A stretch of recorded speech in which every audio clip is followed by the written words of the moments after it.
Ani ako karon dinhi sa area ni Mr. Marlon Jucampo, dinhi sa Balagunan. Aduna lang ko'y pangutana kang sir.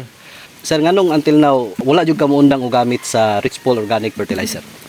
Para sa kuha, ang sa organic fertilizer, dakong tabang sa kuha, no? Kay bisag hantod karon bisan tinuod og dili kayo ko ka-apply sa saktong abono, pero naalang gyapon akong saging nagpermente na gyapon, no? Ang gikakuanan lang yun ako karon tungod sa presyo nga dili kayo maglisod jud og apas, no? Sa ako ang bisan sa akong pang-input sa ako ang produkto kay tungod sa presyo.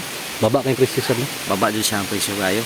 So, jud siya kumpante para sa mga mag-uuma ba. Manawagan ko no sa mga buyer, no, hinaot nga ang presyo patasin ninyo kay para makapalit og inputs ang mga mag-uuma sa mga nagsaging tungod kay kulang jud ang presyo. Dili makasweldo og trabahante nya, dili pod kapalit og inputs, dili kapalit og abono, so kulang kayo ang inyong gihatag nga presyo. Hinaot nga mutaas gyud ang presyo. So nga paggamit nimo sa activator sir, unsa may imong naobserbahan na experience nimo?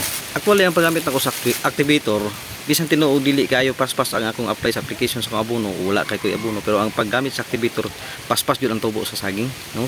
Dili 8 to 10 weeks kinahanglan gyud na mahanpis na gyud siya.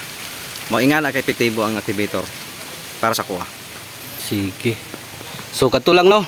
Daghang kayong salamat sir, salamat sa pagsalig sir. Sige, salamat. Thank you kayo. Ayos.